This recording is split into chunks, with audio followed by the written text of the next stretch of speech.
मंगलमय महाप्रभु ठाकुरे धवलेश्वराय नमो नमः।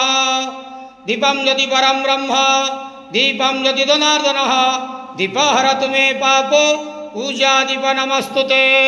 बाबा धवलेश्वराय नमः। संसार सुखी रखंतु। आज शुभ मंगलवार रे समस्त श्रद्धालु भक्त मानकर मंगल करंतु।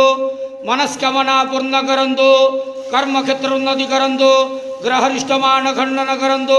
समस्त भक्त मानकर मनस्कामना पूर्ण करंतु। महाप्रभु धवलेश्वराय नमो नमः। संसार सुखी रखंतु आनंद जवार हरि बोलो। आज शुभ मंगलवार रे समस्त श्रद्धालु भक्त मानकर मंगल करंतु आनंद जवार हरि बोलो। समस्त श्रद्धालु भक्त मानक आश्रीपद करंतु आनंद जवार हरि बोलो। महाप्रभु धवलेश्वराय नमो नमः।